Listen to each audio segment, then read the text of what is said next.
Bonjour et bienvenue à tous et à toutes. Nous sommes le 3 novembre 2019 et il y a de l'action, c'est le moins qu'on puisse dire.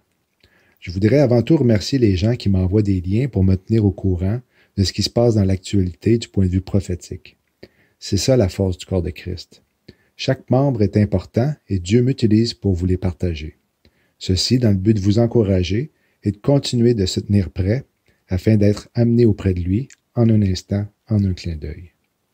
Les derniers jours ont été pour le moins intéressants, comme vous allez vous en rendre compte, d'après les articles qui vont vous être affichés à l'écran sous peu.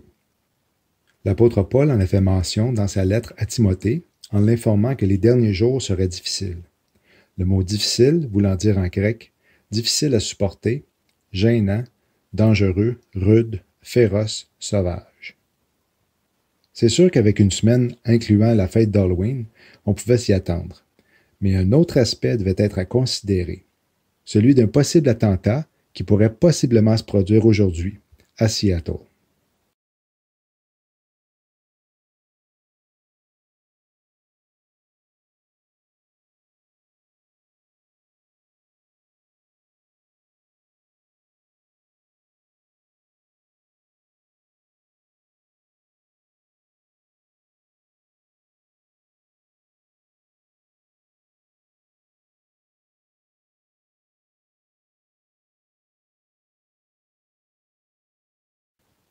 Avant d'aborder ce qui entoure le 3 novembre, il serait bien de prendre quelques minutes pour exposer ce qui a continué d'évoluer dans le domaine de l'économie.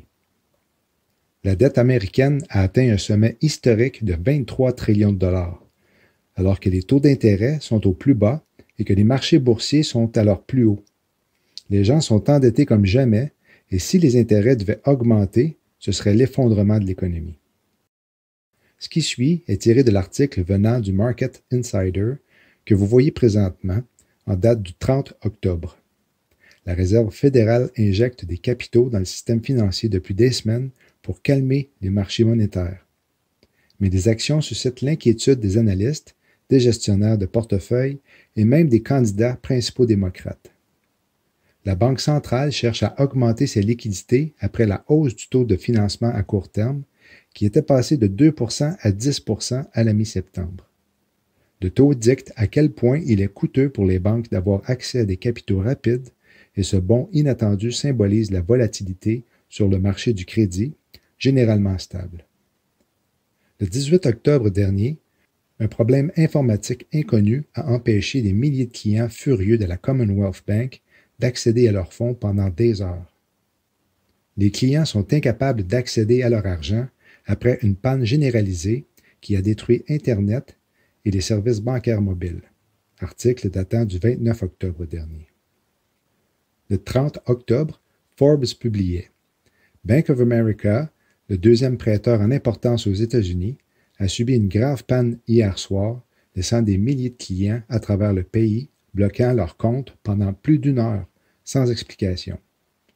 Bank of America compte environ 66 millions de clients au total. » L'excellent site web Zero Hedge racontait le 1er novembre que le premier domino de la prochaine crise économique mondiale est tombé ce matin lorsque Hong Kong s'est écrasé dans une récession technique, la première fois depuis la crise financière de 2008-2009.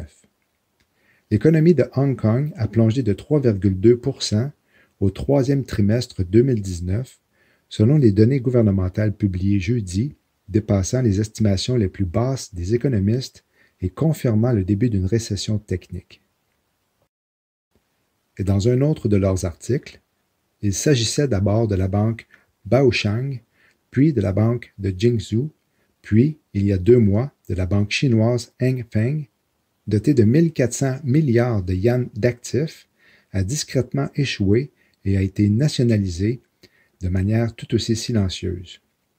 Aujourd'hui, une 4e banque chinoise importante était sur le point de s'effondrer sous le poids de ses créances douteuses. Cette fois-ci, l'échec a été beaucoup moins discret. Les déposants du prêteur rural ont envahi les points de vente de la banque, exigeant leur argent lors d'une manifestation en colère, ce qui a terrifié Pékin, lui faisant craindre des retraits massifs des déposants. Parlons maintenant